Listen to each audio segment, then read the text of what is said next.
ઓમ design ક્લાસીસમાં તમારું હાર્દિક સ્વાગત છે.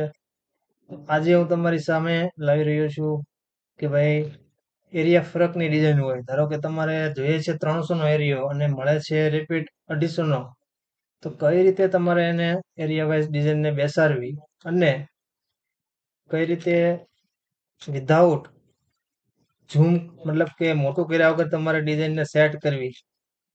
તો ચલો મિત્રો, એ તમને આજે જણાવી દઉં શોર્ટ ઇન્ફોર્મેશનમાં છે. જો અત્યારે આ ડિઝાઇન છે 250 નો એરિયો, કોઈ ખાતાવાળા તમને એમ કે અથવા તો કોઈ વેપારીની ડિમાન્ડ હોય કે મને આ ડિઝાઇન છે એ તમે બનાવી આપો, પણ તમારે જો હોય એના 300 ના એરિયાના મશીન અથવા તમારા ખાતાવાળા પાસે 300 ના એરિયાના મશીન છે અને આ ડિઝાઇન તમારે 300 ના એરિયામાં બનાવવાની થાય છે, તો આમાં કઈ રીતે આપણે કરવાનું રહેશે, તો એની માટે તમને એક ઇન્ફોર્મેશન આપી દઉં. સૌથી પહેલા જોવાનું રહેશે કે બેલ્ટ છે, બેલ્ટનો રિપીટ કેટલા નો છે. આપણે જોઈએ તો 62.50 નો રિપીટ છે બેલ્ટનો, બરાબર. સૌથી પહેલા તો આપણે શું કરીશું,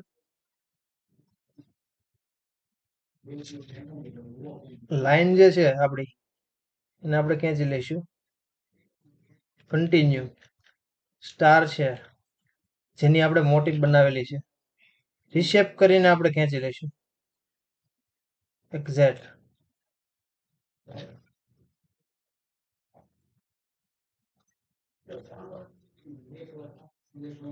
હજુ આ ફિગર છે, આ મિનિમમ 2 તો અહીંયા આવી જ જશે, આપણને આઈડિયા આવી જાય.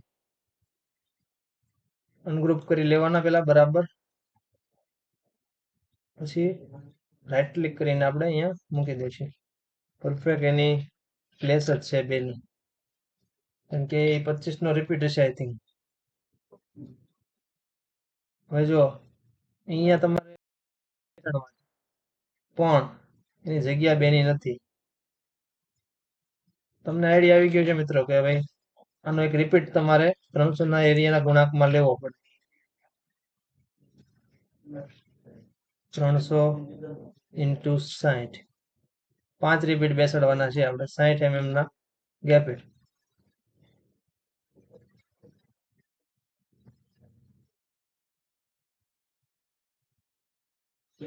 ગ્રુપ કરીને હું આને નજીક લઈ લઈશ આ રીતે. હવે આ ફ્લાવર છે જે ટચ થાય છે અને ટચ નહીં થવા દઈએ, અને આ રીતે વધારાની વસ્તુ એવું લાગે તો હટાવી દેવાની.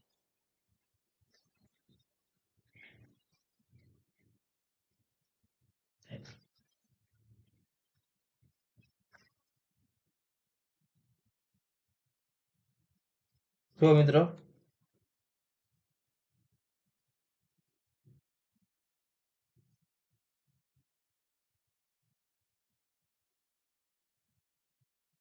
કોઈ વસ્તુને નાના મોટી નથી કરવાની. ડિલીટ થતું હોય તો ડિલીટ કરવાનું, એડિટિંગ કરવાનું થાય તો એડિટિંગ કરવાનું. આ રિપીટ કમ્પ્લીટ છે અને ગ્રુપ કરીને વળી પાછા આપણે જેમ હતા તેમ મૂકી દઈશું.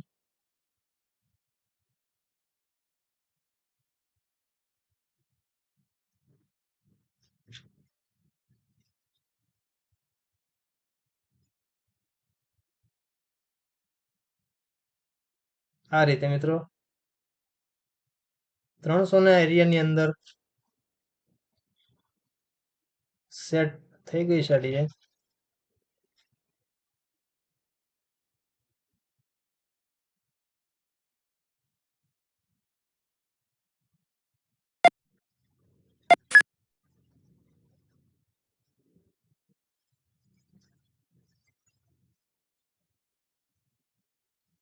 એક્ઝેક્ટલી કમ્પ્લીટ છે ડિઝાઇન.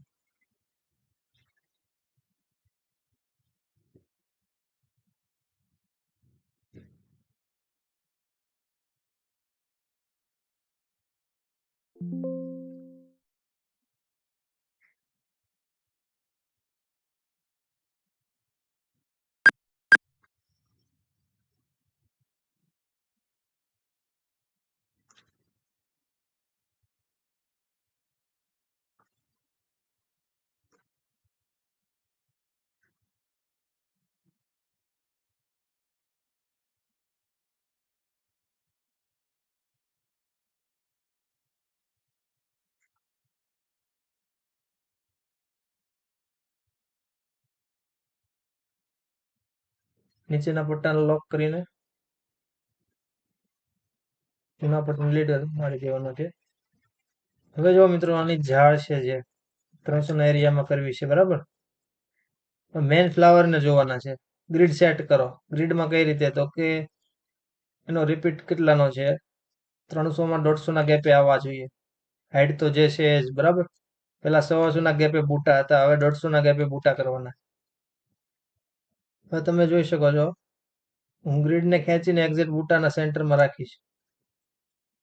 હવે એક રિપીટ હું કમ્પ્લીટ કરીશ, જેથી કરીને મને બધી જગ્યાએ આસાનીથી મૂકી શકાય એ રીતે કામ કરવાનું છે. કારણ કે આ વસ્તુમાં વાર ના લાગવી જોઈએ, એડિટિંગ જ કરવાનું હોય છે, એટલા માટે એક રિપીટને હું આડો અને ઊભો બંને રિપીટ, હોરિઝોન્ટલ અને વર્ટિકલ બંને રિપીટના માપ લઈ લઈશ.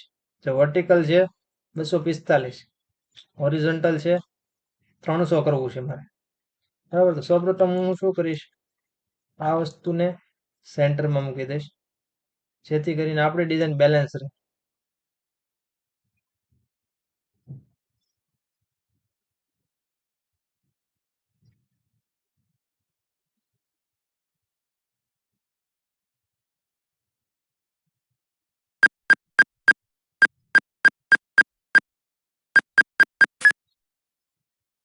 ગ્રુપ કરીને એક્ઝેક્ટ સેન્ટર ઉપર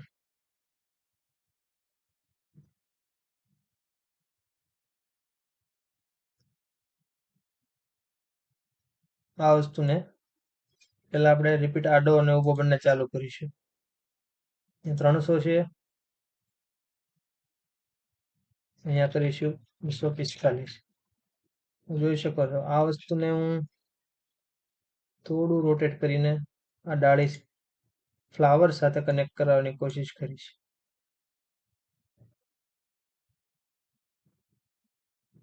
સ્ટીચ વધાર્યા વગર એરિયા ફરકની ડિઝાઇન તમે મિત્રો જોઈ શકો છો, જે હું કરી રહ્યો છું, કઈ રીતે કરવી.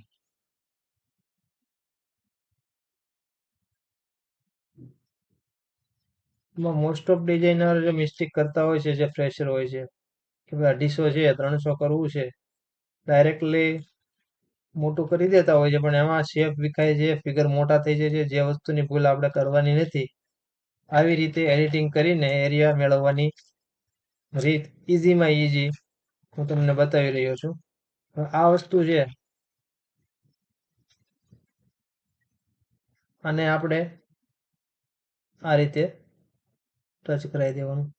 તમે જોઈ શકો જોઈન્ટ એક્ઝેક્ટલી મળી ગયા છે. હવે જે ખાલા જગ્યા છે, મોટા મોટા ખાલા છે, એને કઈ રીતે આપણે મેનેજ કરીશું.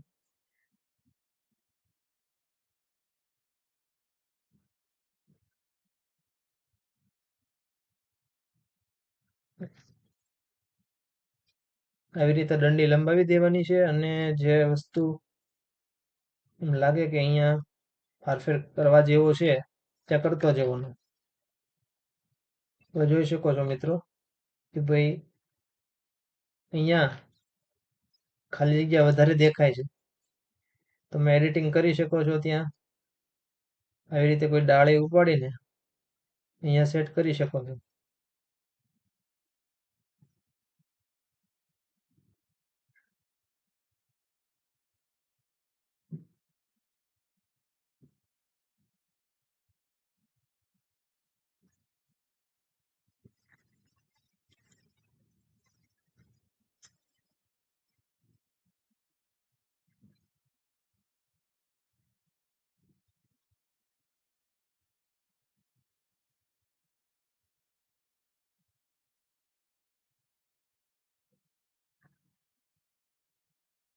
અહીંયા થોડી વધારે ખાલી જગ્યા લાગે છે, આ વસ્તુને હું આગળ ધકેલી દઈશ અને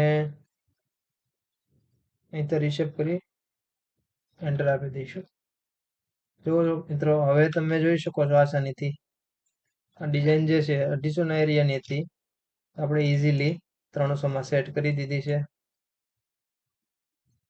સેમ સ્ટીચ અંદાજિત હશે, કારણ કે કોઈ વસ્તુ આપણે એડિટિંગ કરી પણ હશે તો બી માઇનર હશે, જે 250ના એરિયાના કોસ્ટિંગ કરતા 300ના એરિયામાં આસાનીથી નીચું જશે. એટલે કે 250ના એરિયામાં જે ભાવથી ડિઝાઇન બનતી છે 300ના એરિયામાં એના કરતાં પણ સસ્તી બની શકે છે. તો મેઇન બેનિફિટ તમે આ ખાતાવાળાને અપાવી શકો છો. આ રીતે કરવાથી ડાયરેક્ટ મોટું કરવાથી આ બેનિફિટ નથી મળતો. ખોટા સ્ટેજ વધી જાય છે, લુક બી જાય છે, અને મેઇન વાત તો અત્યારની કે ભાઈ સિરોસ્કી હોય, ઝરકણની ડાય હોય એ ફરીવાર બનાવવાની નોબત આવે છે. કોસ્ટલી પડે છે ખાતાવાળાને. એટલે ખાસ ખાતાવાળાની દ્રષ્ટિએ જોઈએ તો આ વસ્તુનું ધ્યાન રાખવા જેવું છે. આ રીતે આપણે રિપીટ અહીંયા સેટ કરી દઈશું.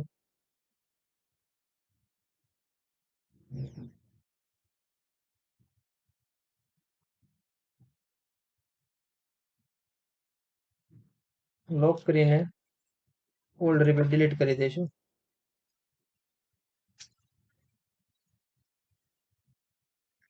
હવે આપણે આ એરિયાની ડિઝાઇનને એક્ઝેક્ટ સેન્ટરમાં લઈ લઈશું.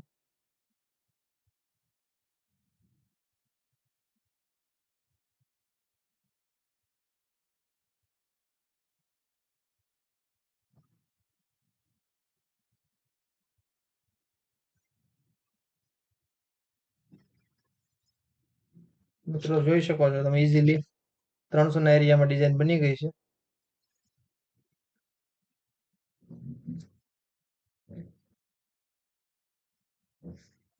અને આપણે સેવ કરી આપીએ.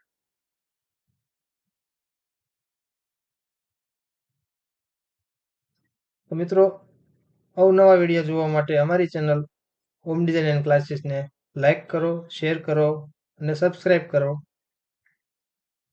નોટિફિકેશન માટે બેલ આઇકોન જરૂર દબાવો. Thank you.